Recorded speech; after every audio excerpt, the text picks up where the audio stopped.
Hey physics, this is Mr. Hausman. We are in the middle of the study of static electricity, and you may or may not have been here for the full lesson, but we're focusing in on basically the 5 ways to move charges, how to move charges around, okay? So charges can be moved within an object, or they can be transferred between objects. And we call this, when you start moving charges around, we kind of call it a word that we use every day for like our electronics, but we refer to this as charging, okay? So only when you move an electron from one place to another, do we actually call it charging. So all the times we've talked about plugging in our laptop, our phone, tablets, game systems, remote controls for our Xbox, all of that is actually putting energy, but is actually not moving charges because you have to transfer electrons. Okay, so let's begin with the first way to move charges around. Grounding, or touching a ground object, touching a ground, just means when you make contact with an object and you either take away the electrons, if there's extra electrons, right? If there's extra electrons here, then you take away those extra electrons, or if there's missing electrons because it's positive, now the electrons go in. So electrons leaving or going in, it can be considered grounding. But what they have in common is they both become neutral to make the charge 0, to make neutral again. And so it's simply a process of taking away extra or adding the electrons back if they're missing. Now, what kind of object can ground? Well, one thing you can use is you can use your body. The human body is a pretty good ground, and you got to be really careful about what you ground. But in physics class, if we're touching a Van der Graaf generator or we're touching another metal object, it'll be safe. Another object is the Earth, and then another common ground object can be wires or even plumbing, right? Metal pipes. So I want you to write those down. Just what are some things that can be considered a ground object? The whole goal is to make something neutral again, basically to get rid of any imbalance in charge. Okay, so many of us got to do this in class. If you haven't, we will. But friction is now the first way to create a charge, not make neutral, but to actually create an imbalance. So friction charging, aka rubbing two materials together, results in a transfer or a gain of electrons. Now, why we use transfer is because one material, like the fur, has to give electrons to the other item. So the fur gives electrons, and the plastic wand takes the electrons. That's, of course, a transfer. And how do you do it? Well, you physically rub the plastic back and forth across the fur.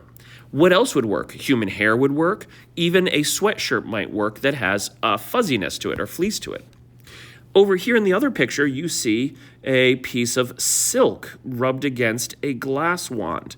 In this case, it's maybe a little counterintuitive because in this case, a glass wand gives its electrons to the fabric. Silk holds onto its electrons very tightly, and glass will actually give up its electrons.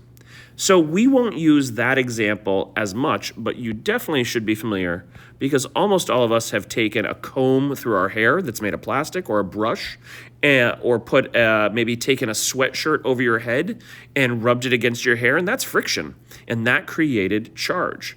Both objects, let's go to part C, both objects end up charged. The fur and the wand, they have the same amount of charge, the same magnitude, but they have the opposite sign. The fur becomes positive and the wand becomes negative. Okay, let's keep going. Let's go to 6. So the second way to create charge, it's the third method overall, but this is another way to create an imbalance of charge. And that's called conduction. Conduction, and you're thinking, oh, is that like a conductor? Well, you use a conductor. So here's your source. That's an O. And here's a metal conductor, has to be metal. And if you touch a source charge, in this case it's negative, to a metal conductor, the electrons will just flow in. Now, how do you do it? You just make contact. Conduction just requires contact. And you can remember that because they both begin with CON. So charge by conduction is the transfer of charge by contact between the two materials. Okay? Now, here's the take-home message. They both get the same charge. That's different than friction. Here, they both became negative. The source remained negative, and the metal sphere. Can you see the little tiny electrons in there? A little hard to see, but they're both negative. Here's a case where the source is positive, and you touch a neutral conductor. Here, the electrons move the other way, but the net result is they take on the same charge. Okay, next up, polarization. Polarization is actually really just separating charges, okay? So it's a temporary rearrangement of electrons within the object. Remember, E minus is an electron. Those are on the outside of most materials. Protons do not move during polarization. Really, just the electrons move, okay? Polarization is not charging. There's no gain, there's no loss, right? No gain or loss of electrons. Instead, all we're doing is using the electric force to attract or repel. Okay, so here's a source. It happens to be positive. And you bring it near this piece of metal. And this is a conductor. And we know that in conductors, the electrons can move. And look what's happened. We've already drawn it. Normally, before this wand was nearby, this object probably had a nice mix of positives and negatives, all mixed up. But now, something has happened. All the electrons have shifted so that they're on the near side, closer to the positive. Why is that? Well, we know that negatives and positives attract, and the electrons can move. So they kind of say, I'm going to go check out what's going on over here. And now we have a negative side and a positive side. It's still neutral, but we say it is polarized. Polarized. And if you're like, but I don't even know what polar means, it means having two separate sides. The electrons move, creating two distinct sides, a positive side and a negative side. The second picture shows a negative source. And I hope you understand that this one's going to be a little bit different because now if you have a negative source, the electrons don't want to go closer to it. The electrons want to go the other direction. So now we have a negative side and a positive side of our conductor. Why? Because electrons repel electrons. And you could also say because the positives attract, but remember, protons don't actually move. It's really the electrons that do all the moving.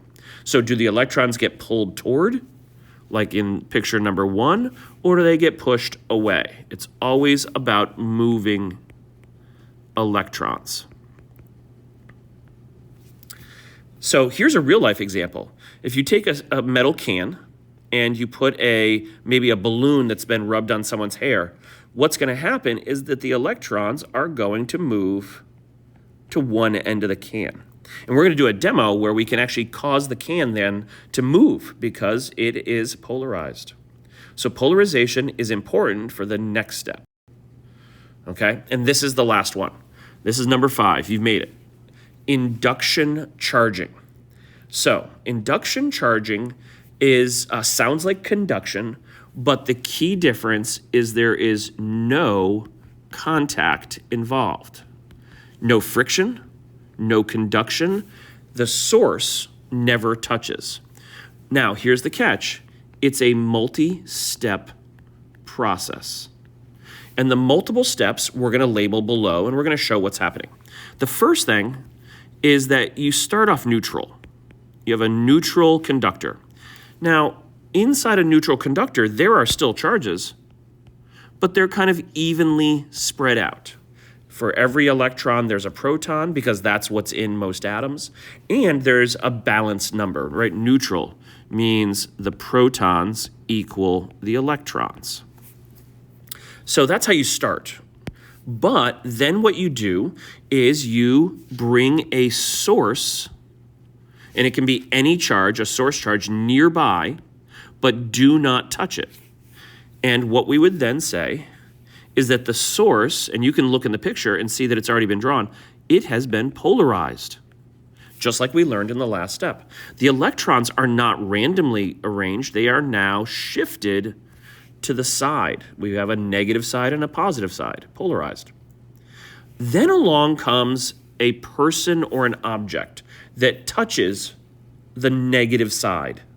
And if that happens, your fingertip, you're a conductor, you're also a ground object, is going to take some of those electrons away because they don't want to be piled up on one side. Electrons hate being near other electrons, right? They repel. So what we're doing is we are grounding. The electrons move toward your body, and what it's left with is more positives. Now, you might say, aren't there some electrons left over? Yeah, there's probably at least one in there. So let's add in one electron, just to remind ourselves, right? Take away electrons, but not all of them. So we'll write some electrons. The key word, though, is grounding. Okay, so now the finger leaves, right? It's out of the picture, and now we have a charged object, right? It's charged, but isn't it still slightly polarized? Do you see how the positives are on one side?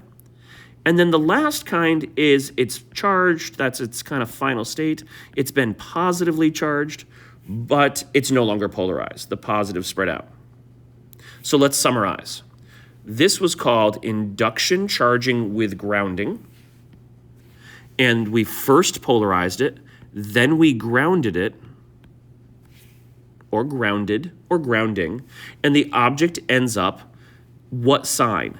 Well, it is opposite the sign of the source. Remember the source that came in here that started all of this? Had it never been there, this would have never happened. But if the source is negative, the metal sphere will become positive. Lastly, there's a second kind. What about induction charging where you have two metal objects? What if there's A and B? And they start off neutral, right? They start off neutral just like the other one. Then you polarize. See what happened? The electrons moved away from the negative source, right? The electrons moved. And the result here is, wait a minute, A and B are two separate objects. When they're no longer touching, well, the electrons can't flow anymore. So now the key word is we just separate the charges, the two metal objects. They're charges, right? One's positive, one's negative. And now they are, of course, oppositely charged. So you first polarize, then you separate, and the object ends up with opposite signs again.